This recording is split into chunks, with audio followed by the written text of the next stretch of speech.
Welcome back to One on One with Mr. U. I'm your host, of course, Mr. U. In the house and in studio with us, Adam Torres, host of Mission Matters podcast and the co-founder of Mission Matters. Adam, good to have you with us, man. How are you, man?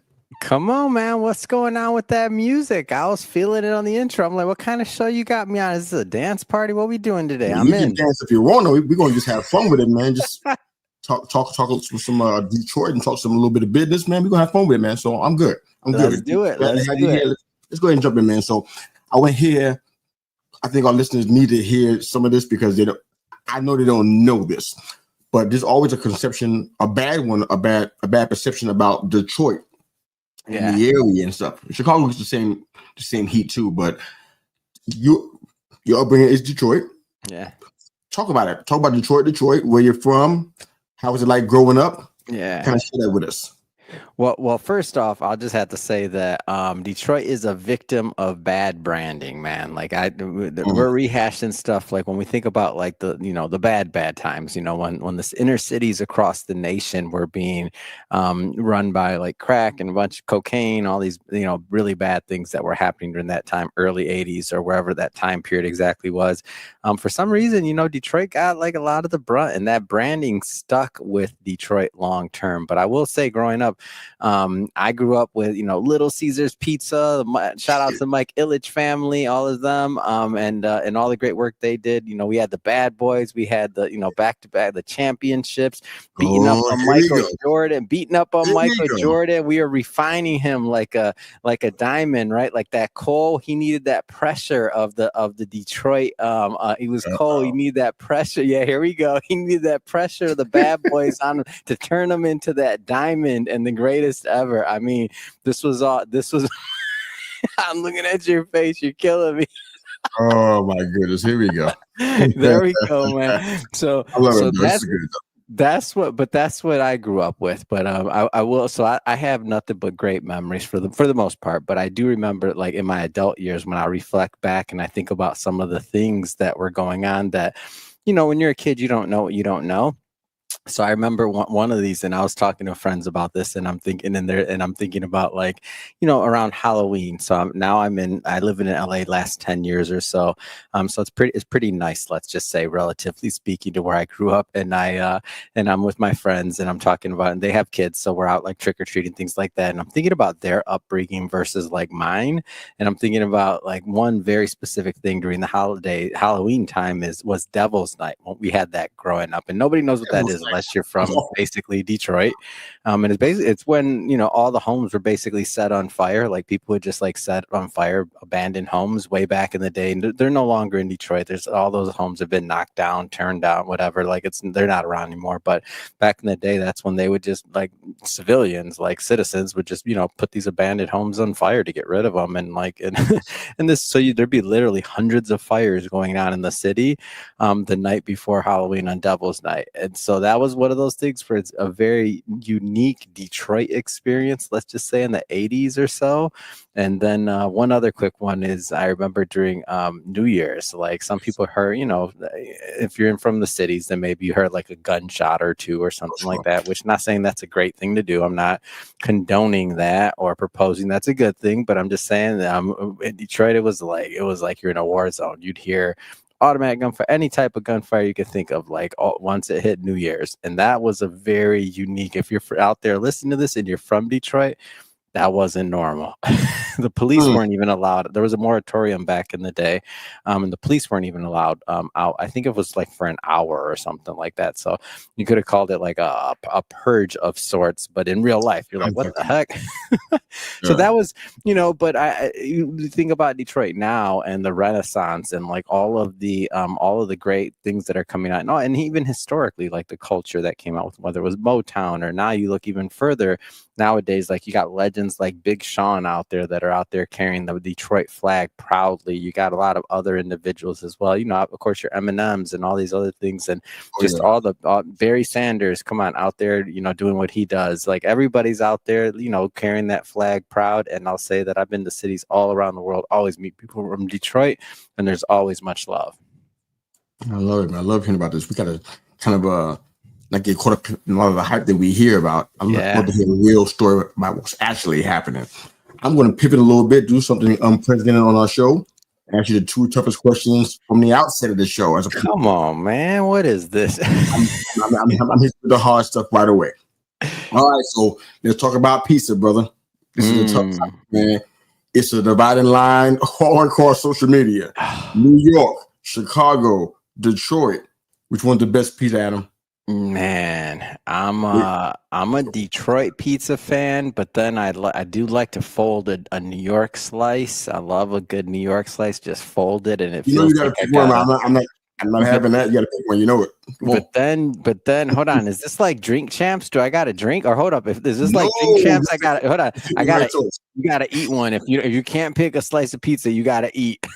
Oh, I wish I could, brother. but then that Chicago, where man, if you eat 2 slices, you might like clog an artery. Like you might. Damn, Chicago is rough, man. You might have a freaking piece of cheese stuck in your throat and die. No, we don't want that, man. Me and the wife tried Detroit for the first time, I think about 2 months ago. Yeah. Man, I won't say it's life changing, but man, it was really, really good. All right, so I'm gonna give my answer though. I'm not gonna scapegoat. I'm gonna give the real answer. Come on, man. When I was younger and I could eat it, I would eat a Chicago. I would eat a Chicago. When I was younger, when I was in my 20s, man, I could eat like 3 slices of a Chicago and I'd be dead. And I could probably wash it down with a beer or 2 and be fine. Nowadays, I do like a thin, big old New York slice. I do. Nowadays, like I can't even handle that Chicago, man. I just can't even handle it. It's just like I don't think when you're over the age of 30, you should be eating Chicago pizza anymore.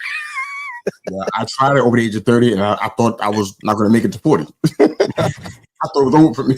But that's funny. Okay, next question, man. This is going to be a tough one now because this might incite all of my listeners and viewers who know how much I love college sports and everything. Tell me about Michigan State versus Michigan. Tell me how you decided. Oh man, Michigan State over Michigan. I just want to understand the rationale. All right, so Michigan State fans, man, this is gonna get me in trouble, man. I don't even know. I don't know. I thought that. Well, I didn't know you were bringing me out here to get me in trouble. First, we got the pizza police gonna come after me. Now all my friends, family, we're gonna. I gotta know, sir. I'm sorry. Right, so here's the story. So my mom went to U of M. So when she went to U of M, so I've actually even of M football games than Michigan State football games. And even though I went to Michigan State, and here's the reason why. So I by the way, I went to some legendary games in the big house at U of M. I was there to see Charles Woodson do all those crazy snatches and interceptions. I was at that game and I was watching. I didn't even know what was going on. I'm just like, is this for real? Is this like human? And everybody's going freaking crazy. I was at that game and I'm just like, probably the best football game I've been to in my life, actually. Oh, wait, other than watching Michigan State beat Samford for the Rose Bowl, for the very last Rose Bowl. I have the on the field. You were doing so good. I got the on the field jacket, like number 20 of 100 ever made. I got it. It's still hanging in my closet. So anyway, let me answer your question. But that was so I've been to more big house games, even though I used to live when I was on campus. I lived across from the stadium, basically at Michigan State, and the reason was, man, I could never make it into the game. I got caught up at tailgate, never made it past tailgate. Wow. So I'm gonna say I'm a fan of tailgate, man. That's it. That's a good answer. Yeah, that's my final answer. I like the tailgate. Oh man, I like the tailgate, but I'll tell you, if I'm gonna watch a game, I gotta root for Michigan State because that's where I went. That's all my gear is Michigan State. I'm rooting for Michigan State. That's just the way it goes. I ain't gonna bail. I'm rooting for Michigan State. Sparty on, Mr. U. Okay. Go blue on this show. All right. So let's talk about Mission Matters, man. I mean, you've done a lot in the media space, and I want to give you some time to get into it. You conducted over 6,000 interviews plus. I mean, that's like amazing. You know what I'm saying? You founded Mission Matters, and I know that that's definitely something close to your heart. You got a podcast, and you're doing some things as far as media and giving some voice to entrepreneurs and executives and people who just have a story to tell, and you're helping them do that. So why did you found Mission Matters, and kind of how did it get started? Yeah. So I want to maybe take this a little, this question a little bit different and expand, because I think, I was having this conversation last night with a good buddy of mine, Christopher Kai. He's known as the billionaire networker, and a lot big name, big brand. Like, everybody Google Christopher Kai, you'll see all who he is, what he's about, and does great stuff. So I was talking to him about this exact question, and what I noticed is, as life changes and as I get further along in life and have these different experiences, that answer's changed. So if I was to go back in time and say, why did I start it? Why was I doing it? Like, it would have been, obviously it would have been the business side of things. I wanted to create a media company. In the beginning, when myself and the other co-founder Chirag founded this company, we didn't know it was going to turn into what it was now today.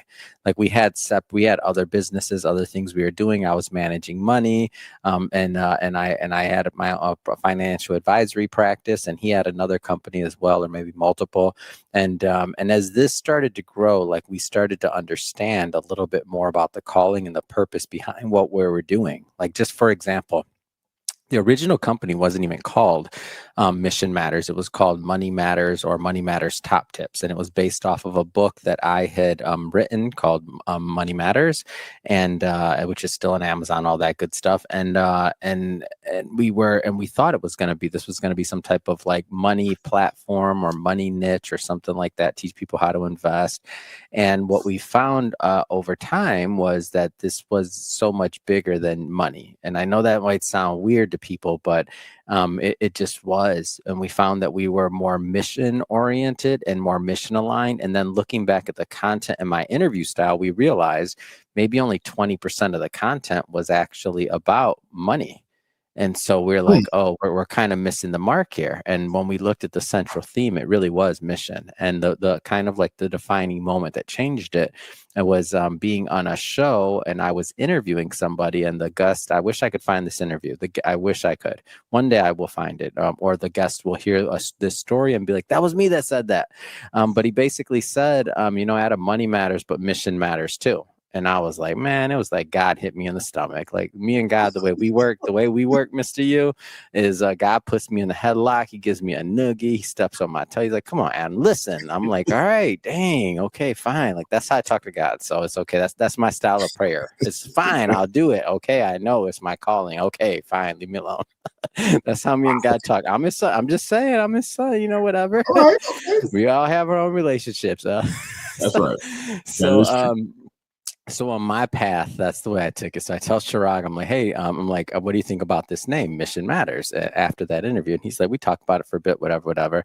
Then about a month later, he comes back and he tells me, Adam, I got this idea. And I'm like, what? He says, what do you think about the name Mission Matters? And I'm like, that's a great idea. But if we can't get the URL, we can't do it. And I know the URL is taken. If we got enough money in the bank account, then we're going to buy that URL. I don't care, as long as we got enough money. I don't care how much it is. And because we know it's taken, but if we can't get missionmatters.com, we can't build a brand around it. We just can't.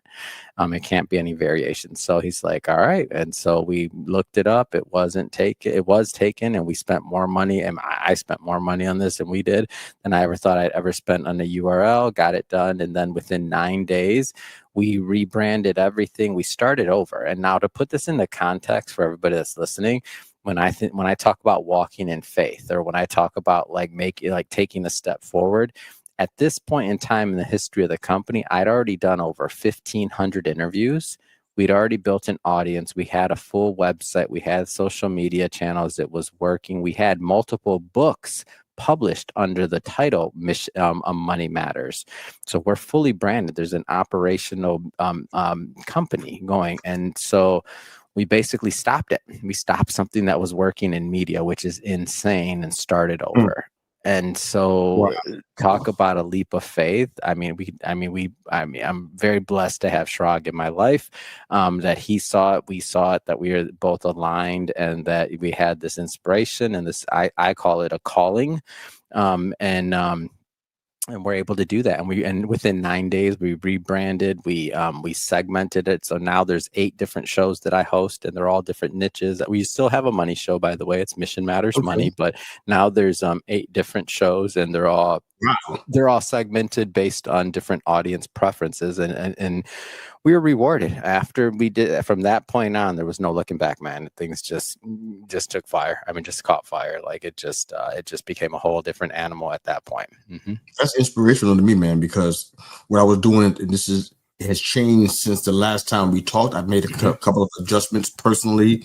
Yeah. Some of our shows on the brand, we had 5 when I talked to you. Now we only have 3. But I love that because we did some of the segmentation that you were talking about. Yeah. We did that, but I never saw anybody else doing it.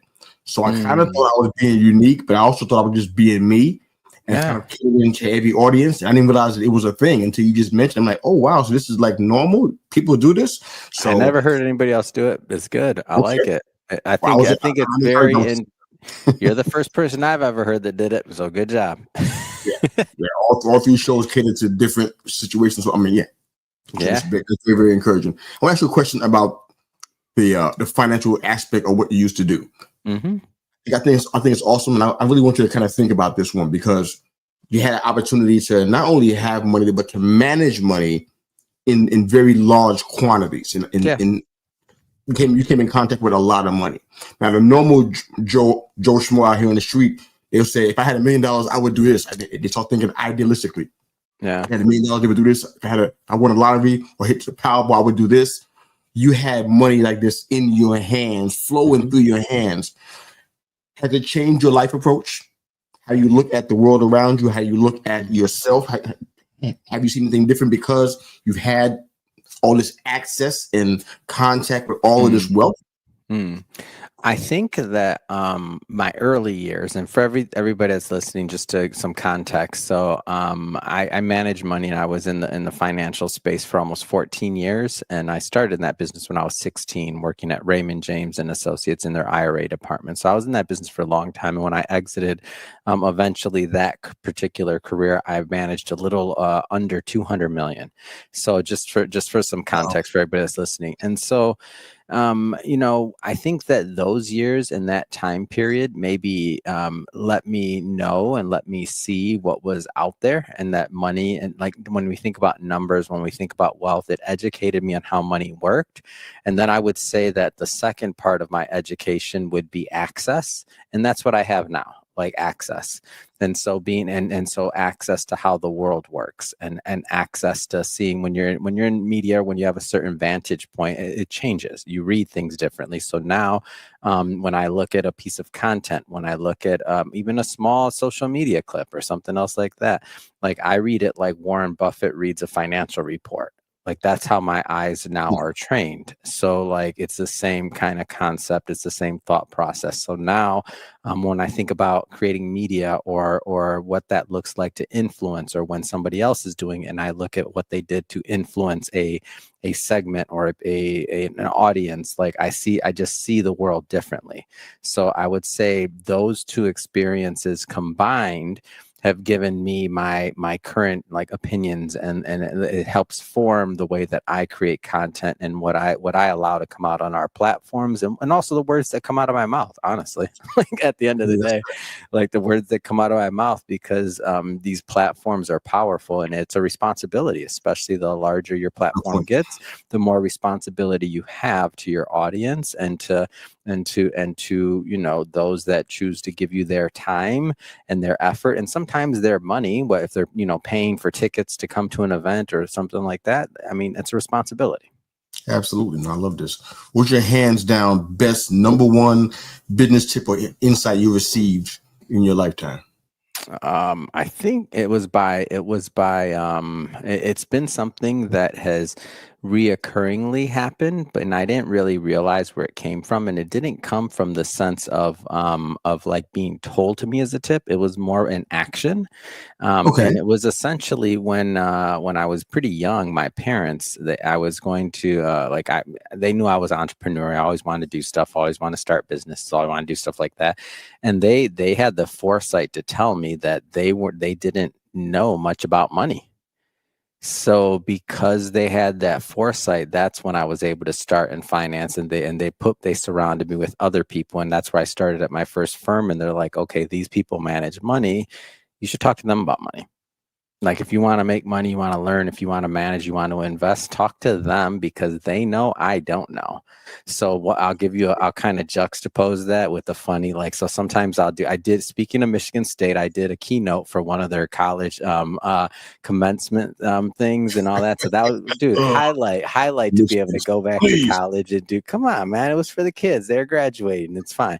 So one of the things that I did at like one of the little after keynotes or whatever. So on the kind of on the side, it was a dinner one or something that I think I was talking to after, and I like doing this little exercise where I'll tell them like and this is, again, I'm just talking to the kids at this point, or I should say college students, excuse me. And I tell them, okay, who in here wants to be a doctor? And then I'm like, and people raise their hand, and I'm like, okay.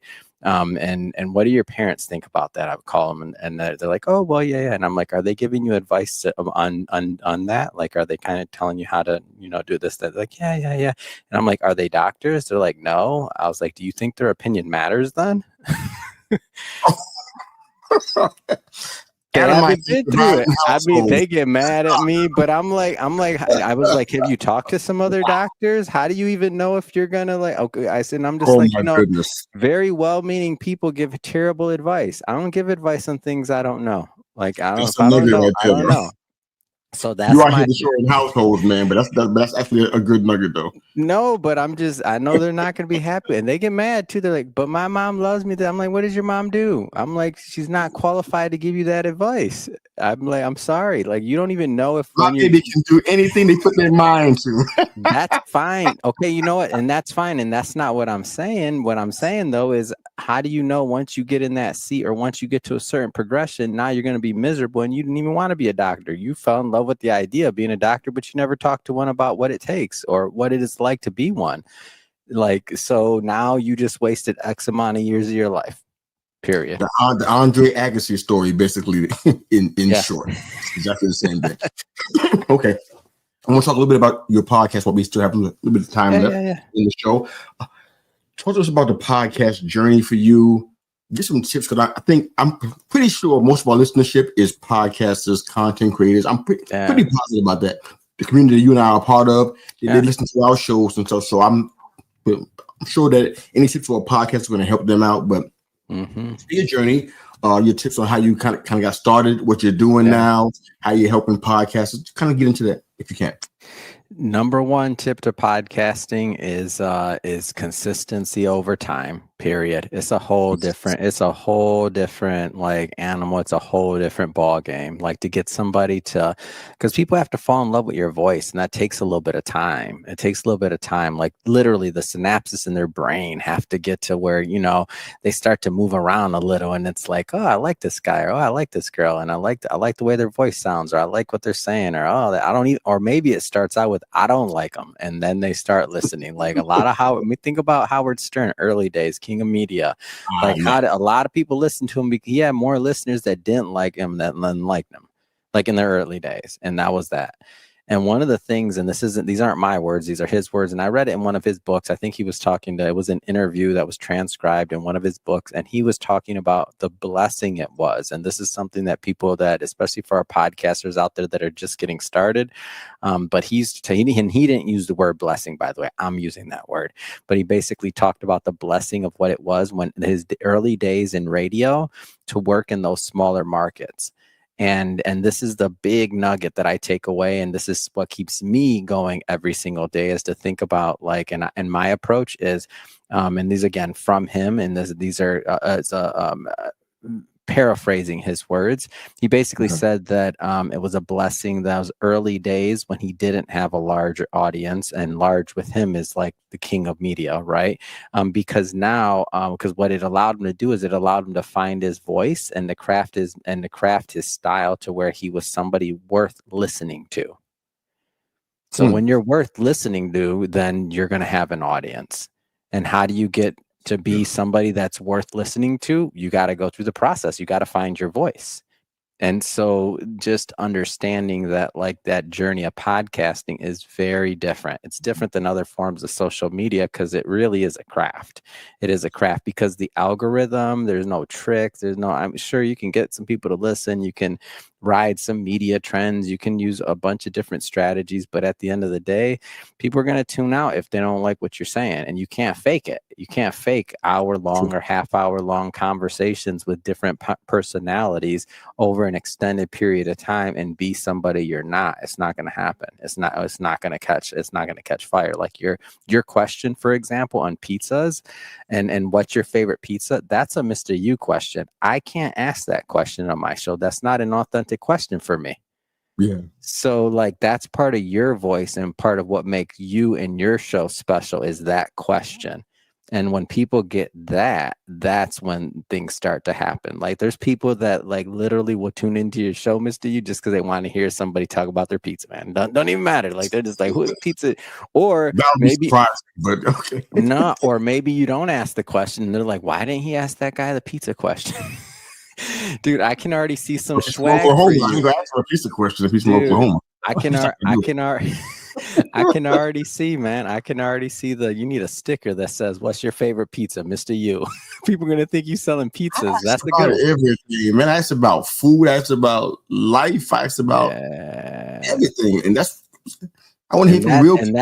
And that's unique. That's uniquely you. I don't do that, and it's okay. Like that's okay.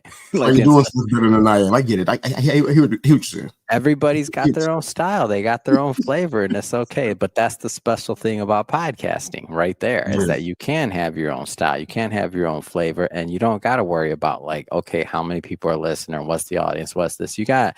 And think about it this way: Instagram. Let's say you put out a post and 100 people like it.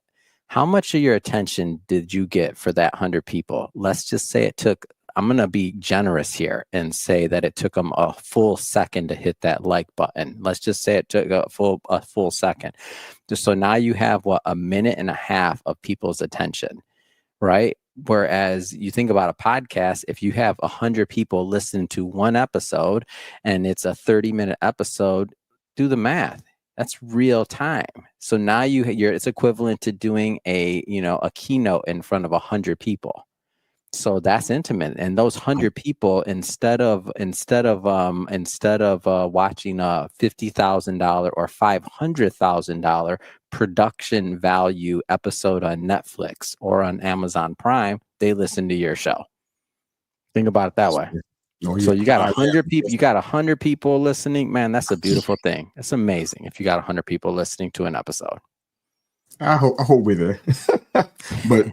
I tell you what, man, this has been inspirational in several different ways. You're a great guy, obviously, and you are helping people out, and you've helped me already by some of the tips you already shared. So I definitely appreciate this, man. We got to get you back on here at some point in time when schedules collide, I guess. But with college football season, come on, man. We're gonna do some. If you want some, come get some. Come on, man. I'm just saying. I think we need a reunion college season. That Bunyan ain't never coming back to y'all again. So do you just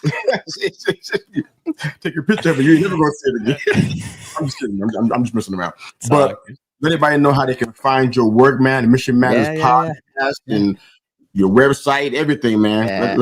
I keep it super simple. Ask Adam Torres on Instagram. You go on there. There's a link in my bio that leads to everything. There's a link tree. It's long. You get all kinds of free stuff. We got free ebooks. You want to launch a podcast? Free books on that. We got launch a book, free book on that. There's all kinds of stuff that's free on there. Weekly newsletter. I believe we give out more free content and more and put out more value in the form of tools that people can use than any other company that's the size of that's our size of media company, I should say. So definitely just go check it out. Ask Adam Torres. It's super simple on Instagram, and then obviously it's on TikTok or anywhere else, but Instagram is the main one. Ask Adam Torres. That's why you're one of the best, brother. Thank you for coming on, man. I appreciate it. Hope everybody gets a chance to check out your stuff. Ask Adam Torres on Instagram. A wealth of resources out there. I've seen some of them myself, man. He's legit, man. But thanks for jumping on, man. Definitely appreciate it. Let's stay in touch. Let's not forget each other. Let's get back in touch soon, and we'll have some more candy conversations about the Bunyan, staying in Michigan, and other stuff. All right? Game on. Thank you so much, Mr. Yu. Thank you, sir. Yeah.